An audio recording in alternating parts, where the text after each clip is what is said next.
Good afternoon, brothers and sisters. Today is Tuesday, February 1st, 2022, and it is 1:10 in the afternoon. I'm going to start off with a sound saying. Then we're going to I'm going to skip a few Psalms and read a shorter one, Psalms 11. And then we're going to get a few additional words, not as many as we did yesterday. And then we will read Daniel.7, I think that is. We're going to read about Daniel's dream. Okay, the first sound saying is coming from, I hope you had a wonderful weekend, by the way.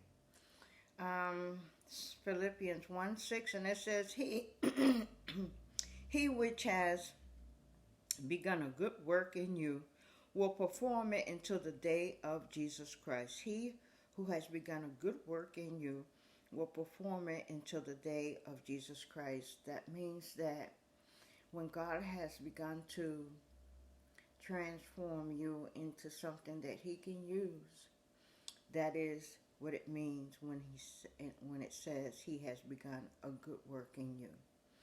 And this change in you is not a change that you yourself can implement. It is a change that only God can do.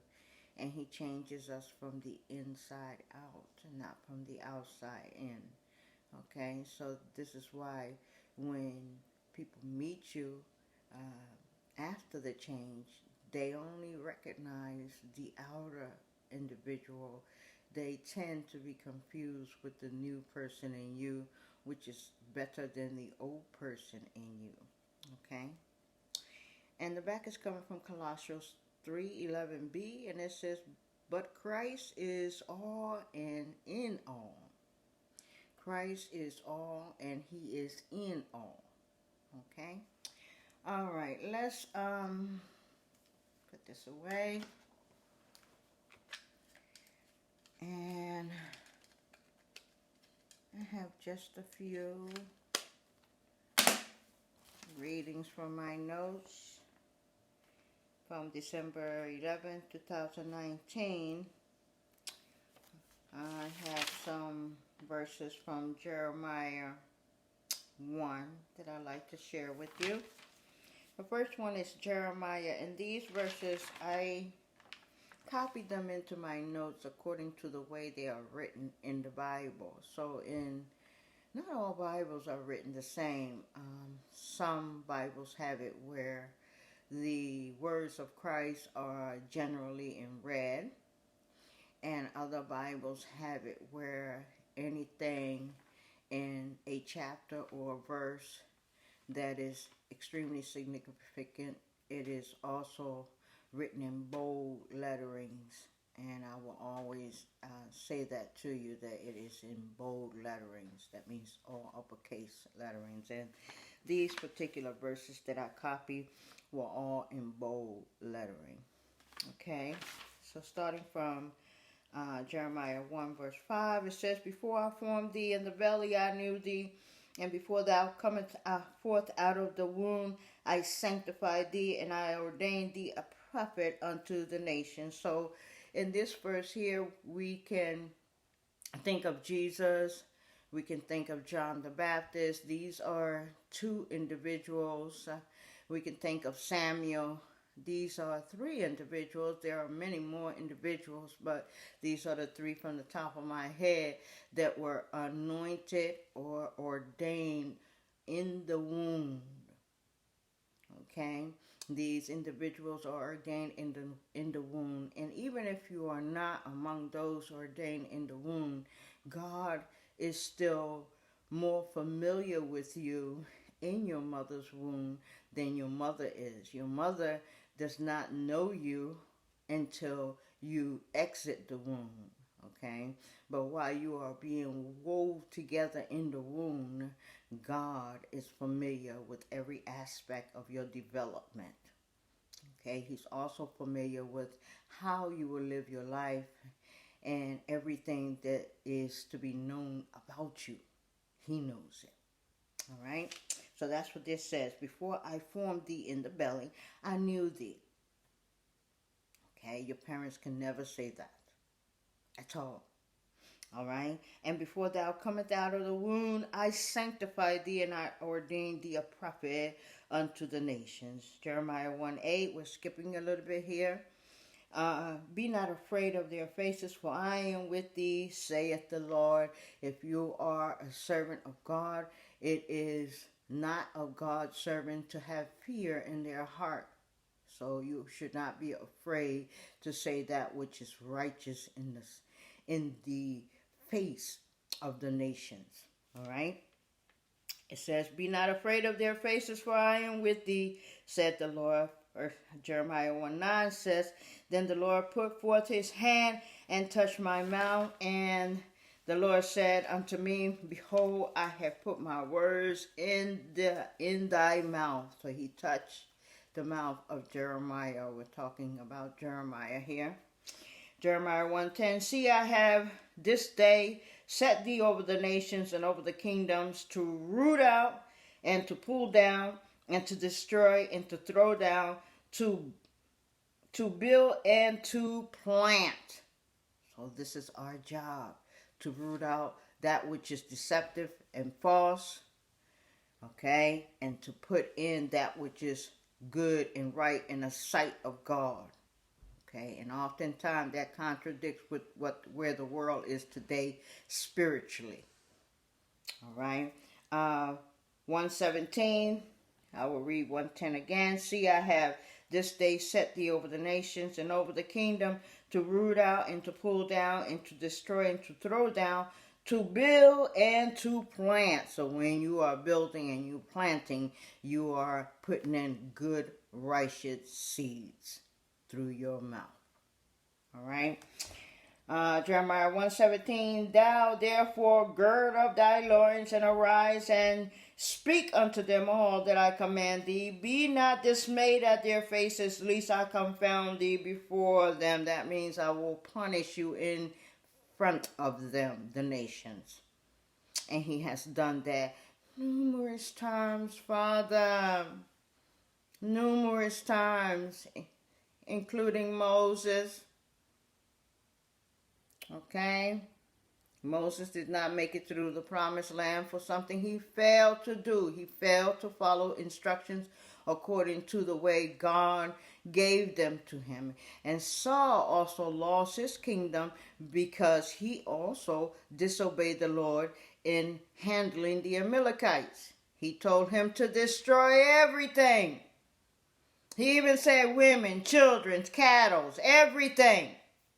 And what did he do? He came back with the king, and he came back with a lot of beasts that were blinking in the ears of Samuel. Okay?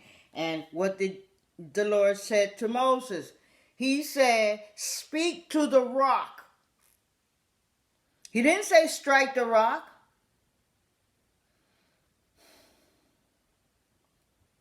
It was an opportunity for God to show his might.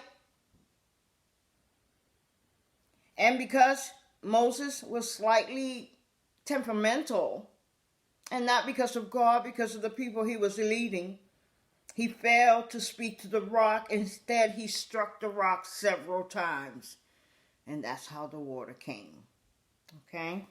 Jeremiah 1:18, for behold, I have made thee this day a defense city, and an iron pillar, and brazen walls against the whole land, against the kings of Judah, against the princes thereof, against the priests thereof, and against the people of the land. Okay, and God has, even in our time, dealt with servants of his that have gone too far to the right or too far to the left. And you can always look at these servants, which are usually mega servants, when they are doing their shame. Whether it's Joyce Myers, Tim Zachary, the pastor from, I can't remember his name, but he was from Bahamas, who got in the mix of Tim Zachary's foolishness. All right, he will deal with us harshly according to our deeds. All right, this is why I said to you, whether you're a servant or saint, make sure your deeds are good in the eyes of God, not in your own eyes or in the eyes of the world. All right. Jeremiah 1:19, and they shall fight against thee, but they shall not prevail against thee. For I am with thee, saith the Lord, to deliver thee. Yes, they will fight against thee. Whether they're fighting against Jeremiah in his time or fighting against us in our time. Sometimes I will get some pretty, not that often, but yes, sometimes people can get stupid and cocky and say all kinds of things. Okay, that is them fighting against you. All right, not because you're doing anything wrong, because you're doing that which is right. All right. Confound. What does it mean when the Lord said he will confound you? It means to throw a person into confusion, perplexity, or amaze, especially by a sudden disturbance or surprise. Bewilder, confused. That's what he will do to you. All right. Jeremiah 2, Israel is rebuked for forsaking the Lord. So if Israel, his chosen people, can be rebuked for forsaking him, what do you think we will receive? A blessing? Nothing at all? If that's what you think, you're foolish. All right. We will stop at there. Where is my marker? Good girl, I have it today. Let me just do this so that we know we can move on to the next thing. All right. Now let's go straight into Daniel.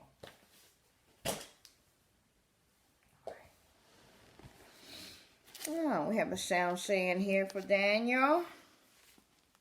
It's coming from Matthew 28:20, and it says, Lo, I am with you always, even unto the end of the world. Amen. The back of it's coming from Matthew 5:8, and it says, Blessed are the pure in heart, for they shall see God. Amen. All right. Put this away, and let's get started with the reading. We were supposed to do it yesterday. I got a little caught up with my notes. And I have a lot to share with you. So we must do a little bit of these notes every day and see if we can at least get through a book. In chapter...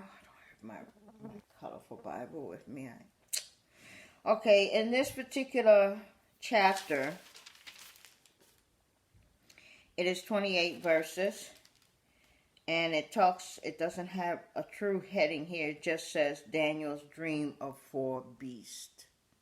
Okay, so let's hear about these 4 beasts and see why these sightings seem to alarm Daniel the prophet.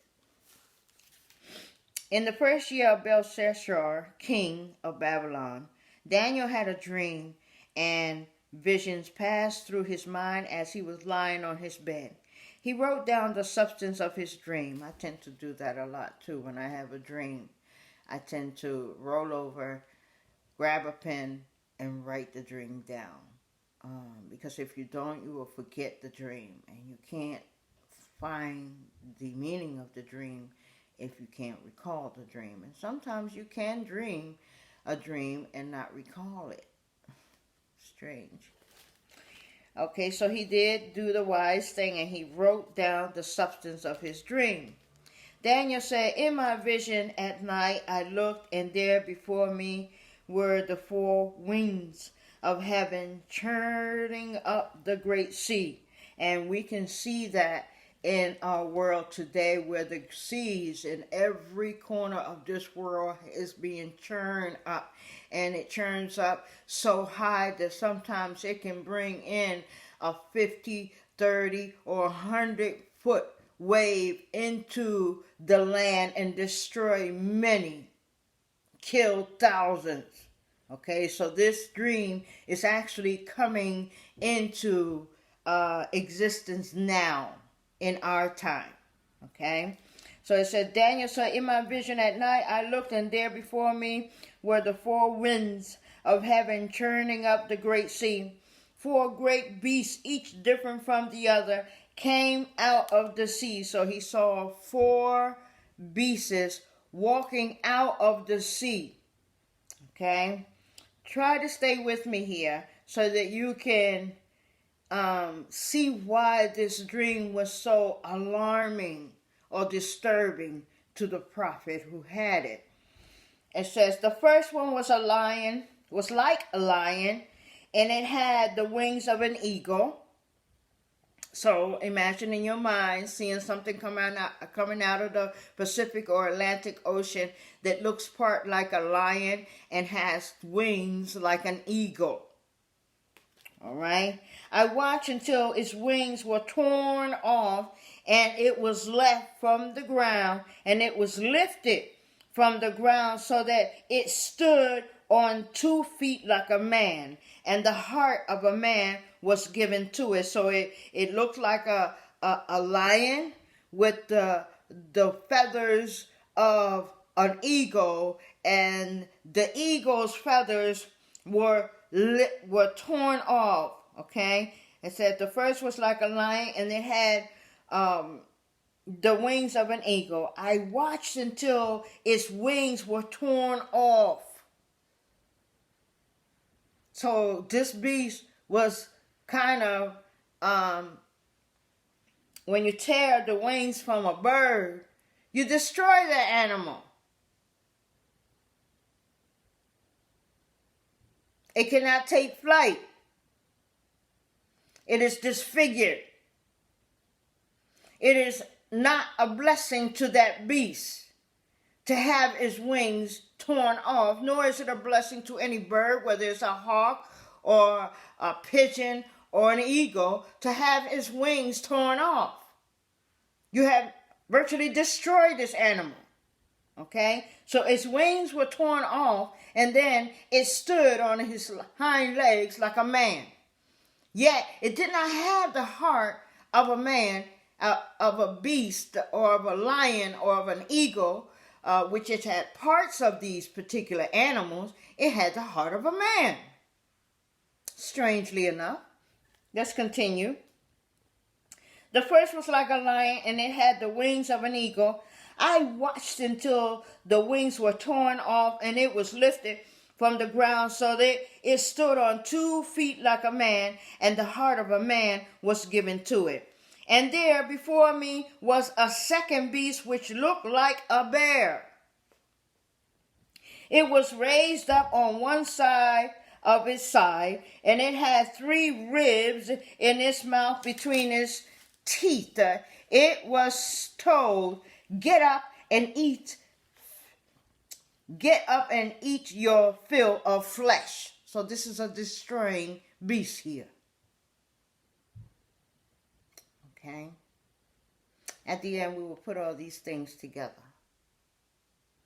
All right. So it was a bear, and it had 3 ribs in its mouth, and I can only imagine that these ribs were the ribs of men. All right. And it was told, Get up and eat your fill of flesh. All right. After that, I looked, and there before me was another beast, one that looked like a leopard, and on its back it had 4 wings like those of a bird.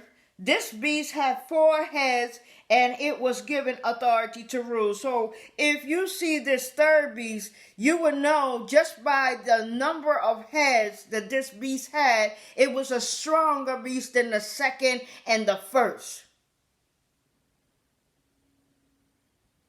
Okay?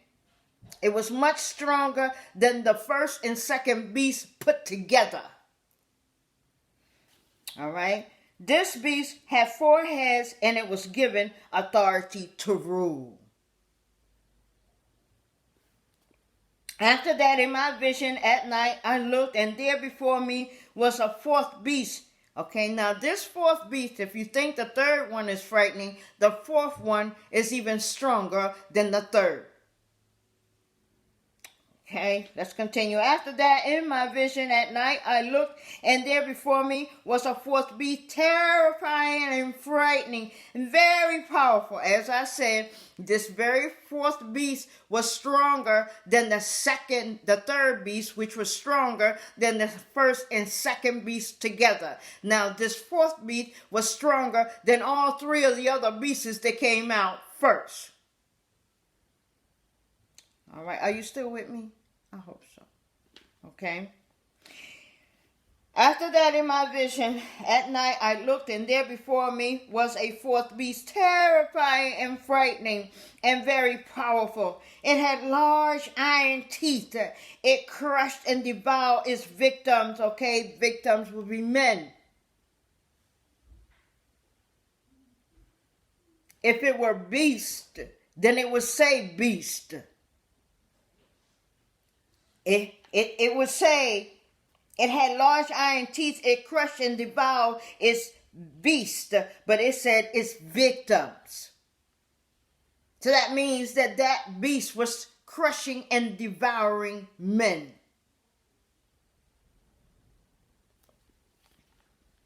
It crushed and devoured its victim and trampled underfoot whatever was left. It was different from all the former beasts, and it had 10 horns.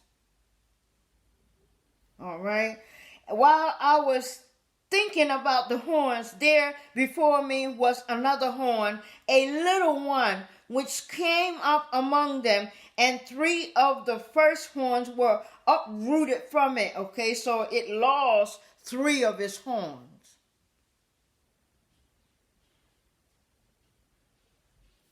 All right. This horn had eyes like the eyes of a man and a mouth that spoke boastfully. Okay, so out of all the beasts, this particular beast had the mouth of a man. Okay, and that spoke boastfully. All right. As I looked, thorns were set in place, and the Ancient of Days took his seat. Who is the Ancient of Days? Jesus.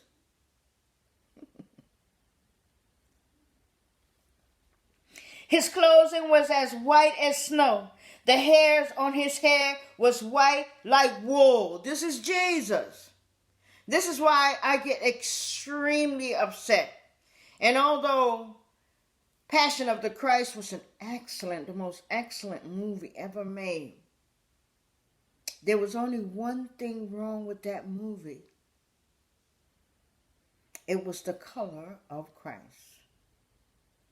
In all the movies that have been made of Christ, his color is always off. His hair is always off. He was not a Caucasian man. He was a brown-skinned man, like the brown-skinned woman you see, with white hair that looked like wool. If I take my wheat out, my hair looks like wool. So I'm quite proud to resemble my Christ. His clothing was as white as snow. The hair of his head was white like wool. His throne was flaming with fire, and its wheels were all ablaze. A river of fire was flowing, coming out from before him. So this fire of flowing was before Christ. Like you would see water before Christ, but this was fire before Christ.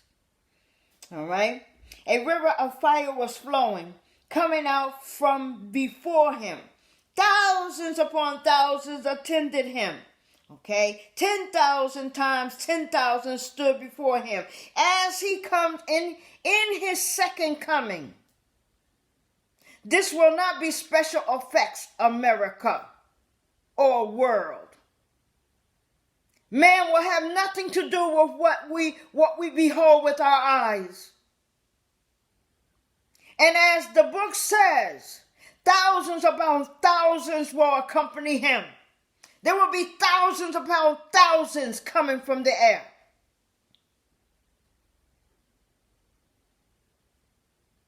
Should you be frightened? It depends who you are. Are you among his? We have no reason to be frightened. If anything, we are elated on this day, if I should live to see it. But if you are not among his, then yes, you have every reason to be frightened.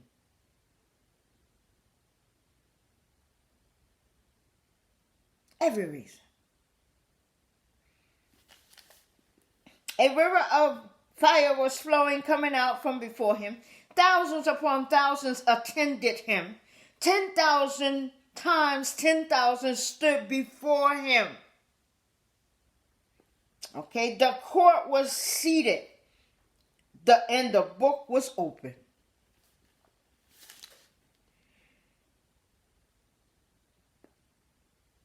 We'll do up to 14.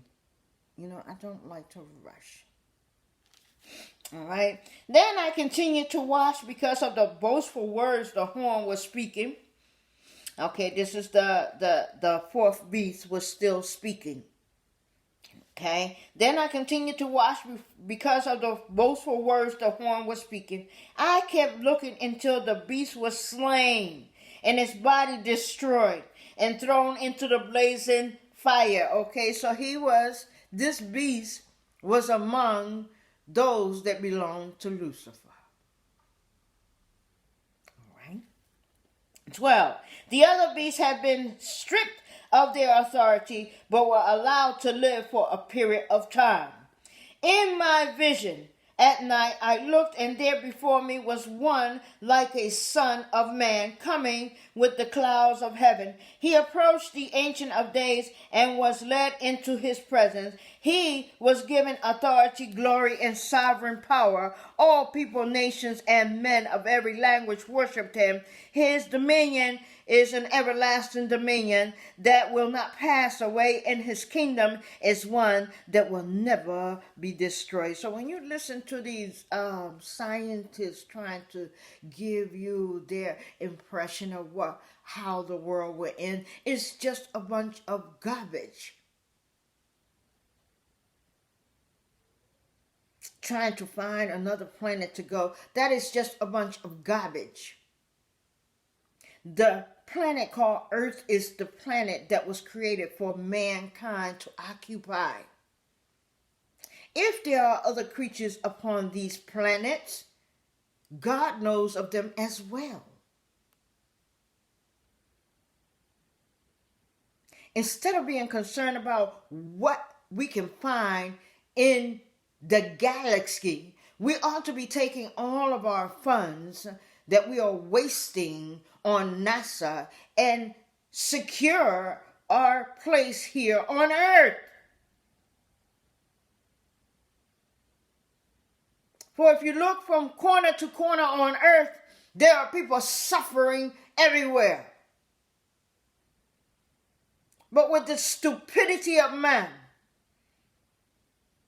they ignore the suffering of the people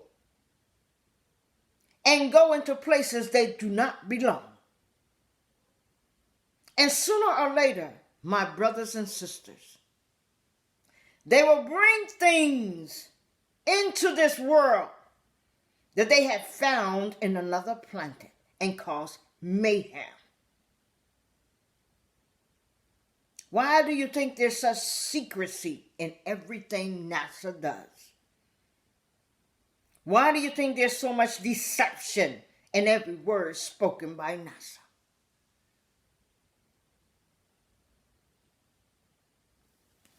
All right. 15 is the interpretation of the dream. We will get that tomorrow. In the meantime, read the story yourself and see if you can come up with an interpretation. See if it does not frighten you. amaze you, make you ponder over these things written long ago. Everything that is going on in our world has been written up in the Bible. Even of this generation is spoken of in the Bible. And this generation is the most scariest generation of all. It is also the generation that is the most furthest away from God. And there's always a terrible price to pay for forsaking God. You don't pay no price for forsaking that which is not real. But you pay a terrible price for forsaking the creator of this universe. Thank you very much for joining us here at Spiritual Water. Please join us tomorrow as we continue this story so that we may all learn the interpretation of our beloved Prophet Daniel. In the meantime, may the peace of God be upon you. May the protection of God surround you and all those you love. And may the will of God for his earth be manifested. And forget not to be kind, to be gentle, to be honest with people, to be patient, especially with those who agitate you. Some people are just natural-born agitators. It is most important to extend your kindness and patience to them, because in this way you please God. Thank you. Have a beautiful day. And if I live and nothing happens, we'll continue this story tomorrow. Have a beautiful day.